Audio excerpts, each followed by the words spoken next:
সাংবাদিক বন্ধু বান্ধৱীসকল, ৰাজ্য চৰকাৰে যোৱা 2 বছৰ 7 মাহৰ শাসনকালত আমি অসমৰ বিভিন্ন জিলা সদৰসমূহত কেবিনেট বৈঠক অনুষ্ঠিত কৰাৰ এটা পৰম্পৰা আৰম্ভ কৰিছিলোঁ। অৱশ্যে বানপানীৰ সময়ছোৱাত বা দুৰ্গা পূজা আদিৰ সময়ছোৱাত আমি কেবিনেট বাহিৰত অনুষ্ঠিত নকৰোঁ, যাতে জিলা প্ৰশাসনসমূহৰ অসুবিধা নহয়। এই শৃংখলাত আজি ৰাজ্য চৰকাৰৰ এখন কেবিনেট বৈঠক তিনিচুকীয়াত অনুষ্ঠিত হয়। ৰাজ্য চৰকাৰৰ জানুৱাৰী মাহৰ কেবিনেট বৈঠক উত্তৰ লখিমপুৰত অনুষ্ঠিত হ'ব আৰু ফেব্ৰুৱাৰীৰ কেবিনেট বৈঠক নলবাৰী জিলাত অনুষ্ঠিত হ'ব। তাৰ পিছত মাৰ্চ এপ্ৰিলৰ পৰা আমি জিলাৰ সদৰত কেবিনেট বৈঠক অনুষ্ঠিত নকৰোঁ, কাৰণ লোকসভাৰ নিৰ্বাচন থাকিব, বানপানীৰ পৰিৱেশ থাকিব। অৰ্থাৎ এই বছৰ আমি 4টা জিলা সদৰতে আমি কেবিনেট বৈঠক অনুষ্ঠিত কৰিম। আজি তিনিচুকীয়া হৈ গ'ল। জানুৱাৰী মাহত আমি লখিমপুৰলৈকে যাম আৰু ফেব্ৰুৱাৰী মাহত আমি নলবাৰী জিলাত কেবিনেট বৈঠক অনুষ্ঠিত কৰিম। আজিৰ তিনিচুকীয়া কেবিনেটত কেইবাটাও গুৰুত্বপূৰ্ণ সিদ্ধান্ত লোৱা হৈছে, যাৰ বিষয়ে মই আপোনালোকক অলপমান বুজাই দিব খুজিছোঁ।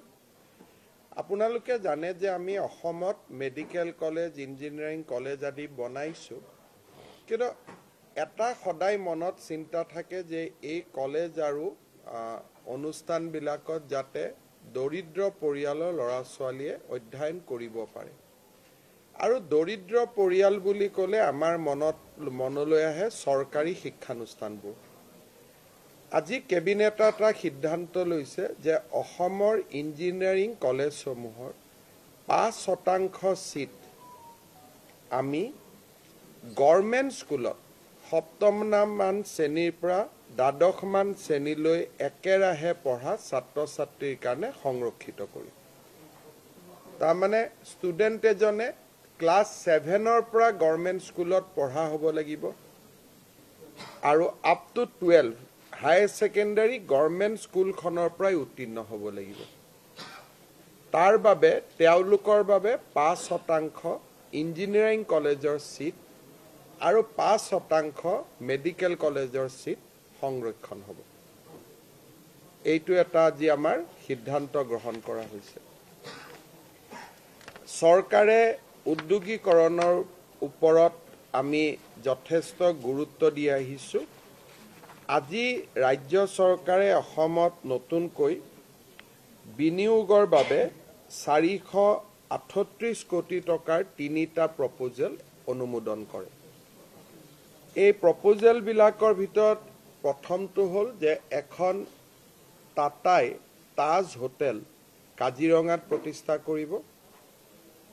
গুৱাহাটীত এখন ৰেডিশ্যনৰ নতুন হোটেল এখন প্ৰতিষ্ঠা হ'ব আৰু বঙাইগাঁও জিলাত ভাগ্যশ্ৰী উদ্যোগ বুলি এটা কোম্পানীয়ে বেম্বো ক্ৰেছ বেৰিয়াৰ বনাব। অৰ্থাৎ আপোনালোকে জানে যে PWDয়ে যেতিয়া নেশ্যনেল হাইৱে বনায়, ক্ৰেছ বেৰিয়াৰবিলাক লোহাৰ হয়, ষ্টীলেদি বনায়। কিন্তু এখেতসকলে কৈছে যে অসমৰ বেম্বোক আমি যদি ট্ৰিটমেণ্ট কৰি লওঁ, তেতিয়াহ'লে লোহাৰ ক্ৰেছ বেৰিয়াৰতকৈ বেম্বো ক্ৰেছ বেৰিয়াৰ বেছি শক্তিশালী। এই 3টা উদ্যোগে আমাক 438 কোটি টকাৰ ইনভেষ্টমেণ্ট প্ৰপ'জেল দিছিলে। কেবিনেটে ষ্টেট ইণ্ডাষ্ট্ৰিয়েল পলিচি অনুসৰি এই ইনভেষ্টমেণ্ট প্ৰপ'জেলকেইটা অনুমোদন কৰে। ইয়াৰ ফলত ৰাজ্যত 1400 নতুন সংস্থাপনৰ সুবিধা বৃদ্ধি হ'ব। আমাৰ ৰাজ্যত CSR বুলি ক'লে বিভিন্ন বিভাগে বিভিন্ন ধৰণে বিভিন্ন কোম্পানীৰ পৰা CSR সংগ্ৰহ কৰে আৰু দেশত 25,000 কোটি টকাৰ CSR কোম্পানীসমূহে আগবঢ়ায়।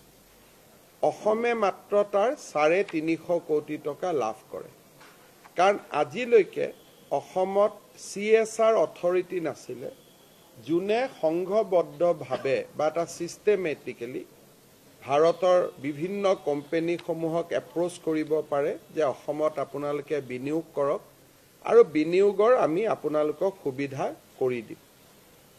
আজি ৰাজ্য চৰকাৰে প্ৰথমবাৰৰ বাবে কৰ্পৰেট ছ'চিয়েল ৰেছপনচিবিলিটি অথৰিটি বুলি আমি এটা অথৰিটি ক্ৰিয়েট কৰিছোঁ, যাতে আমি লাহে লাহে অসমত CSR ফাণ্ডৰ বিনিয়োগটো আমি বঢ়াব পাৰোঁ। নহ'লে আমাৰ অইল ইণ্ডিয়া NRL যিখিনি দিয়ে তাতকৈ ওপৰত আৰু আমাৰ ৰাজ্যত CSR বিনিয়োগ নহয়। সেই ক্ষেত্ৰত আমি এটা খুব শৃংখলাবদ্ধভাৱে কাম কৰাৰ কাৰণে আমি CSR অথৰিটি এটা আজি কেবিনেটত আমি অনুমোদন জনাওঁ। এজন ভাৰতীয় প্ৰশাসনিক বিষয়াক CEO হিচাপে লৈ এই CSR অথৰিটিটো গ্ৰহণ কৰা হ'ব। আমাৰ ৰাজ্যৰ ATCLৰ বাগানসমূহ, আছাম টি কৰ্পৰেশ্যনৰ চাহ বাগিচাসমূহ আমি যদিও লিজত দিছোঁ বহুকেইখন, তথাপিতো তেওঁলোকৰ শ্ৰমিকসকলৰ পুৰণা যিবিলাক দেনা পাওনা আছে তাৰ দায়িত্ব ৰাজ্য চৰকাৰে সদায় গ্ৰহণ কৰিব বুলি আমি প্ৰতিশ্ৰুতি দিছিলোঁ। সেই প্ৰতিশ্ৰুতি ৰক্ষা কৰি আজি কেবিনেটে ATCৰ প্ৰভিডেণ্ট ফাণ্ডলৈ 100 কোটি টকাৰ এটা অনুমোদন আগবঢ়াইছে। এই পইচাখিনি দিয়াৰ পিছত পুৰণা দেনা পাওনা হিচাপে আৰু আমাৰ 100 কোটি টকা থাকি যাব। তাক আমি অহা বছৰ পূৰণ কৰাৰ বাবে চেষ্টা কৰিম। তেতিয়া আমাৰ আন এটা প্ৰতিশ্ৰুতি এটা পূৰণ হৈ পৰিব। ৰাজ্য চৰকাৰে আমাৰ কোৰ্টত যিবিলাক PP, APP আছে, আগতে আমি কণ্ট্ৰেক্ট বেচিছত নিযুক্তি দিছিলোঁ। এতিয়া আমি পাৰ্মানেণ্ট নিযুক্তি দিয়াৰ বাবে সিদ্ধান্ত লৈছিলোঁ। কিন্তু ৰাজ্যৰ অধিবক্তাসকলে আমাক বিচাৰিছিল যে 5 বছৰ হ'লেও তাৰ এজৰ লিমিটটো বঢ়াই দিব লাগে, যাতে পুৰণা অধিবক্তাসকলেও ইয়াত আবেদন কৰাৰ এটা সুযোগ পায়। আজি আমি PPP, APP আদিৰ ক্ষেত্ৰত নিযুক্তিৰ যিটো বয়সৰ ঊৰ্ধ্ব সীমা তাক আৰু 5 বছৰ বৃদ্ধি কৰাৰ সিদ্ধান্ত ল'লোঁ। ফলত জেনেৰেল কাষ্টত আবেদনকাৰীৰ বয়স 45 বছৰলৈকে বৃদ্ধি হ'ব। ST, SCৰ ক্ষেত্ৰত ই 50 বছৰলৈ বৃদ্ধি হ'ব, যাতে বৰ্তমান কাম কৰি থকা PPP, APP সকলেও আবেদন কৰাৰ এটা সুযোগ লাভ কৰিব পাৰে। উত্তৰ গুৱাহাটীত চাৰ্টাৰ্ড একাউণ্টছ অফ ইণ্ডিয়া নামৰ এটা অনুষ্ঠানে এখন শিক্ষানুষ্ঠান পাতিব বিচাৰে। তাৰ বাবেও আজি আমি মাটি আবণ্টনৰ সিদ্ধান্ত গ্ৰহণ কৰোঁ। আমাৰ মাটিত আপোনালোকে যদি চাই, মাটিত বহুতবোৰ নাম আছিলে, লাখেৰাজ, ম্যাদী পট্টা, বিভিন্ন ধৰণৰ প্ৰায় 100 বিধমান নাম আছিলে। সেইকাৰণে মানুহ কনফিউজন হৈ যায় যে এইটো কি মাটি। এই গোটেই মাটিৰ নমেনক্লাচাৰবিলাক চেঞ্জ কৰি লাখেৰাজ, নিখিৰাজ, টি পাট্টা 100টামান নাম আছে, যাৰ ফলত সাধাৰণ মানুহক বিপথে পৰিচালিত কৰাত আমাৰ সুবিধা হৈছিলে। এতিয়া আমি মাটিৰ নামবিলাক হাৰমনাইজ কৰি, কেটেগৰীবিলাক হাৰমনাইজ কৰি মাত্ৰ 5টা কেটেগৰীলৈকে গোটেই মাটিখিনি আমি লৈ আহিলোঁ। ম্যাদী পট্টাৰ নাম পিৰিয়ডিক পট্টা হ'ব, একচনীয়া পট্টাৰ নাম আমাৰ এনুৱেল পট্টা হ'ব, যিবিলাক আমাৰ টি গাৰ্ডেনৰ মাটি আছে সেইবিলাক বিশেষ ম্যাদী পট্টা হ'ব, চৰকাৰী মাটি অসম চৰকাৰৰ ম্যাদী হ'ব। এই ধৰণে আমি প্ৰায় 100টামান নমেনকালচাৰৰ জেগাত আমি একেবাৰে চমু কৰি দিলোঁ। আৰু প্ৰত্যেকটো নাম শুনিলে আমি গম পাম যে এই মাটিটো বিশেষ মাটি, তাৰমানে আৰু কাকো হস্তান্তৰ কৰিব নোৱাৰি। এই মাটিটো ম্যাদী পট্টা, পিৰিয়ডিক পট্টা, তাৰমানে ইয়াক বিক্ৰী কৰিব পাৰি। আগতে ইমান নাম আছিল যে সাধাৰণ মানুহ হাবুডুবু খাই যায়। ইয়াক আজি আমি সংশোধন কৰি এটা সুন্দৰ আমি হিচাপলৈকে লৈ আহিলোঁ। মিছন বসুন্ধৰাৰ অধীনত আজি আমি 4,444 গৰাকী ব্যক্তিক মাটিৰ পট্টা দিবৰ কাৰণে অনুমোদন জনাওঁ। আপোনালোকক জনাবলৈ পাই মই ভাল পাইছোঁ যে আমি মিছন বসুন্ধৰা দ্বিতীয়ত বৰ্তমানলৈকে 2,10,000 মাটি আমি নিষ্পত্তি কৰিব পাৰিছোঁ। অৰ্থাৎ 2,10,000 জনে মাটিৰ পট্টা পাবলৈ সক্ষম হৈছে। সেই শৃংখলাত আজি আমি আৰু 4,444 জনক আগুৱাই দিলোঁ। সংখ্যাটো আজি আৰু বাঢ়ি গ'ল। গতিকে আমি ভাবোঁ যে 31 ডিচেম্বৰত মিছন বসুন্ধৰা দ্বিতীয়টো সামৰণি হ'ব। তৃতীয় আৰম্ভ কৰাৰ আগত আমি অতি কমেও 2,20,25,000 মানুহক মাটিৰ পট্টা দিব পাৰিম। তিনিচুকীয়া জিলাতে অসমৰ ভিতৰত হাইয়েষ্ট মাটিৰ পট্টা হৈছে। এটা সাধাৰণভাৱে এটা মই উল্লেখ কৰিলোঁ। আজি আমি এটা কেবিনেটে এটা গুৰুত্বপূৰ্ণ সিদ্ধান্ত লৈছোঁ। আমাৰ ৰেচন কাৰ্ডবিলাক চৰকাৰী অৱসৰপ্ৰাপ্ত কৰ্মচাৰীয়ে নাপাইছিল, যিহেতু তেওঁলোকে পেঞ্চন পাইছিলে। আজি আমি কেবিনেটে এটা সিদ্ধান্ত লৈলোঁ যে 4th গ্ৰেডৰ ৰিটায়াৰ্ড পাৰ্চনেলেও ৰেচন কাৰ্ড পাব পাৰিব। গ্ৰেড 4 যদি মই চৰকাৰী চাকৰিয়ালে ৰেচন কাৰ্ড নাপায়, যিহেতু এইটো দৰিদ্ৰ মানুহৰ কাৰণে দিয়া হয়, কিন্তু গ্ৰেড 4ৰ ৰিটায়াৰ মানুহ এজনকো আমি দৰিদ্ৰ বুলিয়ে ধৰি লৈছোঁ আৰু তেওঁলোকে ফ্ৰী ৰেচন আৰু আয়ুষ্মান ভাৰতৰ সেৱা লাভ কৰিব পৰাকৈ ৰেচন কাৰ্ড লাভ কৰিব। কিন্তু গ্ৰেড 3 নহয়, এইটো অনলি ফৰ গ্ৰেড 4। আজি কেবিনেটত সেই সিদ্ধান্তটো আমি গ্ৰহণ কৰিছোঁ। ইয়াৰ উপৰিও আন কিছুমান ৰুটিন সিদ্ধান্ত আমি লৈছোঁ, যিখিনি আপোনালোকৰ ইণ্টাৰেষ্ট থাকিলে পিছত মোৰ টুইটত বা অসম চৰকাৰৰ ষ্টেটমেণ্টত আপোনালোকে পঢ়ি ল'ব পাৰিব। আমি যিখন জিলালৈ যাওঁ সেইখন জিলাত কিছু উন্নয়নমূলক কাম কৰাৰ বাবে আমি প্ৰচেষ্টা কৰোঁ। এই প্ৰচেষ্টাৰ অধীনত আজি তিনিচুকীয়া জিলাৰ বাবে মই কেইটামান কেবিনেটে অনুমোদন কৰা আঁচনি ঘোষণা কৰিব খুজিছোঁ। তিনিচুকীয়া পৌৰসভাৰ বা তিনিচুকীয়া বিধানসভা সমষ্টিত আমি থানা চাৰিআলিত এটা মাল্টি লেভেল কাৰ পাৰ্কিং বনাবৰ কাৰণে সিদ্ধান্ত লৈছোঁ। তিনিচুকীয়া বাইপাছত আমি এটা ISBT বাছ টাৰ্মিনাছ এটা বনাবৰ বাবে সিদ্ধান্ত গ্ৰহণ কৰিছোঁ। এটা ট্ৰাক টাৰ্মিনেল এটা আমি বনাবৰ কাৰণে সিদ্ধান্ত গ্ৰহণ কৰিছোঁ। কাৰ পাৰ্কিং হ'ল, ISBT হ'ল, ট্ৰাক টাৰ্মিনেল হ'ল। তিনিচুকীয়া মেডিকেল কলেজলৈকে যোৱা ৰাস্তাটোৰ ওপৰত আমি এখন উৰণীয়া সেতু আজি আমি অনুমোদন কৰিছোঁ, যাতে যান বাহনৰ ভিৰৰ পৰা আমি ৰক্ষা কৰিব পাৰোঁ। ইয়াৰ উপৰিও তিনিচুকীয়াৰ নপুখুৰী পাৰ্কৰ উন্নয়নৰ বাবে আমি 10 কোটি টকা দিব খুজিছোঁ। বৰদলৈ নগৰ পাৰ্কৰ বাবে আমি 2 কোটি টকা অনুমোদন আগবঢ়াইছোঁ। ৰঙাগড়া ৰোড আৰু 4 লেন ক্ৰছিঙৰ মাজত আমি এটা আণ্ডাৰপাছ বনাব খুজিছোঁ, যাতে তলেদি আমি গাড়ীটো পাৰ কৰিব পাৰোঁ। ৰঙাগড়া ৰোড আৰু 4 লেন ক্ৰছিঙৰ মাজত।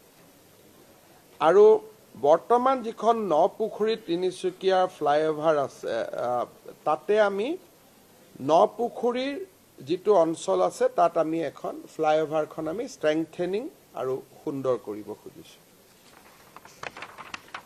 চাবুৱাৰ সমষ্টিত আমি বৰ্তমানৰ চাবুৱা সমষ্টিত কোৰ্ট তিনিআলিৰ পৰা DC অফিচৰ পৰা গুৰু টেগ বাহাদুৰ যিটো ৰাস্তা, তাক আমি অতি সুন্দৰ কৰি উইথ ড্ৰেইনেজ আমি বনাব খুজিছোঁ, যাতে ৰাইজৰ উপকাৰ হয়।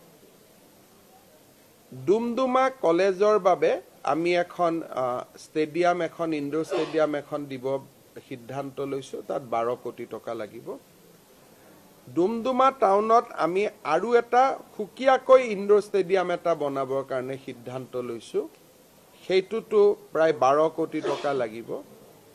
ডুমডুমা নদীৰ ওপৰত আমি এখন RCC ব্ৰিজ দিব সিদ্ধান্ত লৈছোঁ। আৰু ডুমডুমা টাউনৰ আমি এখন ফ্লাইঅভাৰ বনাবৰ কাৰণে সিদ্ধান্ত লৈছোঁ। মাৰ্ঘেৰিটাত আমি মাৰ্ঘেৰিটাৰ পৰা চাংলাং গেটলৈকে যিটো ৰাস্তা আছে তাক আমি বনাব বিচাৰিছোঁ। মাৰ্ঘেৰিটাৰ পৰা নামটক গেটলৈকে আমি ৰাস্তাটো বনাব খুজিছোঁ। আৰু জাগুন কাঠাচিনাৰ সীমাৰ পৰা টেকাৰী ব্ৰহ্মজান গাঁৱলৈকে আমি বুঢ়ীদিহিং নদীৰ ওপৰত দলং এখন বনাই সুন্দৰ কৰি ৰাস্তাটো আমি বনাব খুজিছোঁ। ডিগবৈত আমি এটা ইনডোৰ ষ্টেডিয়াম বনাব খুজিছোঁ উইথ ছুইমিং পুল। ডিগবৈ চাৰিআলিৰ পৰা বৰবিললৈ যিটো 2 কিলোমিটাৰ ৰাস্তা আছে তাত আমি ড্ৰেইনেজ দিব খুজিছোঁ আৰু মাকুম টাউনক আমি এটা মাষ্টাৰ প্লেনৰ অধীনত তাৰ নলা নৰ্দমাখিনি আমি বনাই দিব খুজিছোঁ। শদিয়া ষ্টেডিয়ামৰ শদিয়াৰ ভূপেন হাজৰিকা সেতুৰ কাষতে আমি খুব সুন্দৰ কৰি এটা ভূপেন হাজৰিকাৰ ষ্টেচু বনাব খুজিছোঁ। ষ্টেচু উইথ পাৰ্ক আদি প্ৰায় 6-7 কোটি টকা তাতে আমি খৰচ কৰিম, ভাল কৰি বনাব খুজিছোঁ। চাপাখোৱাত এখন ষ্টেডিয়াম আমি বনাব খুজিছোঁ আৰু এখন ষ্টেডিয়াম আমি কাকপথাৰত বনাব খুজিছোঁ। চাপাখোৱাটো এখন, কাকপথাৰতো এখন। বুঢ়াবুঢ়ী থানৰ বাবে 5 কোটি টকা আমি অতিৰিক্তকৈ দিব খুজিছোঁ যাতে বুঢ়াবুঢ়ী থানখন সুন্দৰ হৈ যায়। আৰু অমৰপুৰ গাঁৱত লাইট যাব পৰা নাছিল, প্ৰায় 40-50 কোটি টকা লাগে বাবে ইমান দিন অমৰপুৰত লাইট যোৱা নাছিল। আমি 50 কোটি টকা খৰচ কৰি ইলেক্ট্ৰিচিটি গ্ৰিড আমি অমৰপুৰলৈ লৈ যাবৰ বাবে সিদ্ধান্ত লৈছোঁ। ইয়াৰ উপৰিও তিনিচুকীয়া ডিষ্ট্ৰিক্ট ষ্টেডিয়ামখনৰ বাবে আমি 50 কোটি টকা অনুমোদন দিছোঁ যাতে সুন্দৰ কৰি ফ্লাড লাইট ধুনীয়াকৈ বনাব পাৰে। মোৰ ওচৰত আহিছিলে 15 কোটি টকা বিচাৰি, মই 50 কোটি টকা অনুমোদন কৰি দিছোঁ যাতে খুব তিনিচুকীয়াৰ ঐতিহ্যৰ লগত লগ লগাই খুব ধুনীয়াকৈ যাতে আমি বনাব পাৰোঁ। এই গোটেই কামখিনি আপোনালোকে কেতিয়া হ'ল কি হ'ল বুলি মোক নুসুধিব, ঠিক 26ৰ আগতহে হিচাপটো ল'ব, কাৰণ কোনোবা এই বছৰ হ'ব, কোনোবা অহা বছৰ হ'ব, গতিকে হিচাপটো 26ৰ আগত ল'ব। প্ৰত্যেকবাৰে আহিলে নুসুধিব, কাৰণ একেলগে গোটেইখিনি আমি নকৰোঁ। আজি 3টা, কালি 4টা এনেকৈ কৰি কৰি যাম, কিন্তু 26ৰ আগতে গোটেইখিনি ইন প্লেচ হৈ যাব। শেষত মই এটা সৰু ঘোষণা কৰিব খুজিছোঁ যে প্ৰত্যেক বছৰে আমি 2 ডিচেম্বৰৰ দিনত 2 ডিচেম্বৰৰ আগমুহূৰ্তত, অসম দিৱসৰ আগমুহূৰ্তত আমি চুকাফা বঁটা ঘোষণা কৰোঁ। এইবাৰ অসমৰ প্ৰখ্যাত সাংবাদিক চেণ্টিনেল কাকতৰ প্ৰাক্তন সম্পাদক ধীৰেন্দ্ৰ নাথ বেজবৰুৱা ডাঙৰীয়াক আমি চুকাফা বঁটা প্ৰদান কৰাৰ বাবে সিদ্ধান্ত লৈছোঁ। আজি কেবিনেটত এইখিনিয়ে সিদ্ধান্ত আছিল। আপোনালোকে এনে মোৰ কথাখিনিতো ৰেকৰ্ড কৰিছে, গতিকে টুইটতো আপোনালোকে পাব পিছত। তথাপিতো যদি কিবা আছে আপোনালোকে সুধিব পাৰে।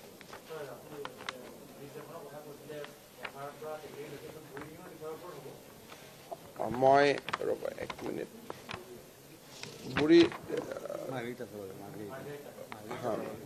Jagun Kathasima to Tekeri Brahmajan road with a bridge over river Burhidihing.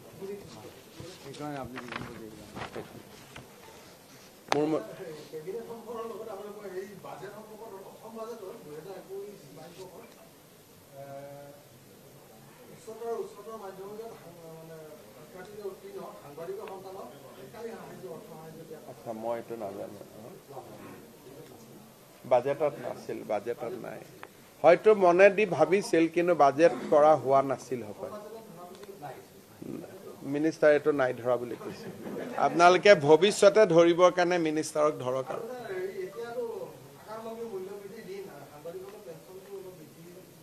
সাংবাদিকৰ পেঞ্চন ঠিক আছে, চাই ল'ম মই।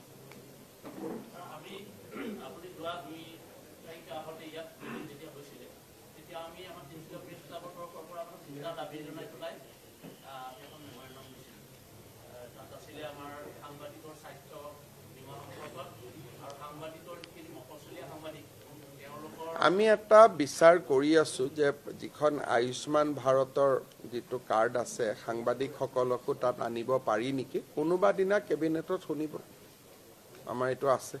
আজি যেনেকৈ বহুত দিনৰ পৰা ৰিটায়াৰ্ড গেট 4 এমপ্লয়ীখিনিয়ে কৈ আছিল আজি হৈ গ'ল, কোনোবা দিনা শুনা পাই যাব।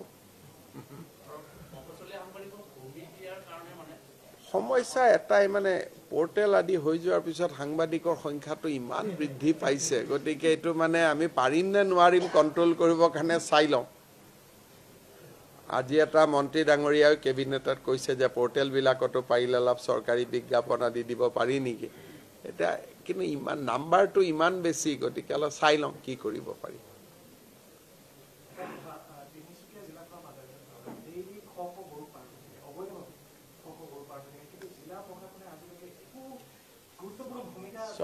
আমাৰ যিটো চৰকাৰী সিদ্ধান্ত যে বিধানসভা যিখন আইন পাছ হৈছে তাতে অসমৰ ভিতৰত গৰু সৰবাহ কৰাত কোনো বাধা আইনে নিদিয়ে তিনিচুকীয়াৰ পৰা ডিব্ৰুগড়লৈকে গৰু যাব পাৰে ডিব্ৰুগড়ৰ পৰা শিৱসাগৰলৈকে যাব পাৰে আইনে বাধা দিয়ে যে যাতে বাংলাদেশলৈকে যাব নোৱাৰে সেইকাৰণে আইনখনত লিখা আছে গোৱালপাৰা দক্ষিণ শালমাৰা আৰু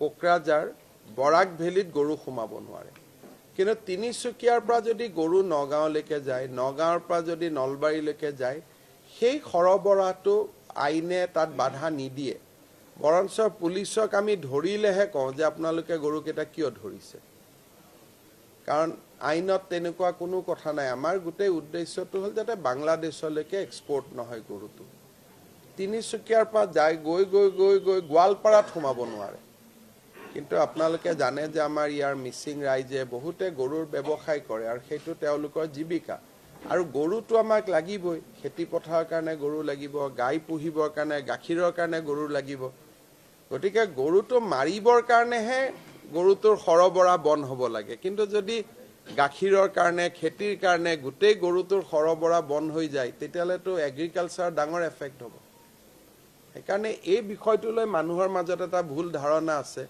ইভেন বহুত অচিয়েও এনে গৰুখিনি ধৰি দিয়ে পিছত মই সুধো যে আপুনি কি কাৰণে ধৰিলে কাৰণ আইনত লিখা আছে যে 7খন জিলাত গৰু সোমাব নোৱাৰে বৰাক ভেলীৰ 3খন ধুবুৰী গোৱালপাৰা মানকাছাৰ আৰু খুব সম্ভৱ কোকৰাঝাৰ তাৰ বাদে বেলেগ জায়গাত গৰু আদান প্ৰদানত কোনো আপত্তি নাই আৰু গৰুৰ মাংস মন্দিৰৰ কাষৰ 5 কিলোমিটাৰ ভিতৰত মাৰিব নোৱাৰে সেইবিলাক বা হিন্দু বসতি স্থানত গৰু মাৰিব নোৱাৰে সেইবিলাক বাধা আছে কিন্তু গৰুৰ আদান প্ৰদানত কোনো বাধা নাই খুদিলক কি আছে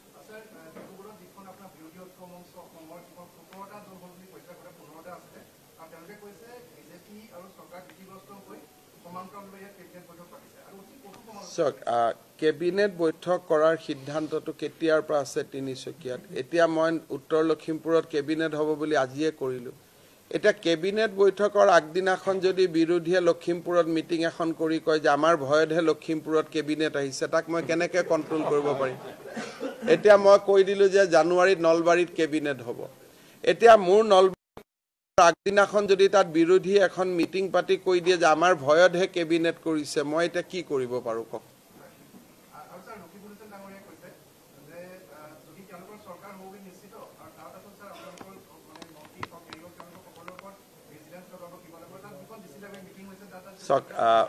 যদি কোনোবাই বেয়া কাম কৰিছে তাত ভিজিলেন্স লগাব লাগে কিন্তু আমি সেই শব্দবিলাক কোৱাৰ পৰিৱৰ্তে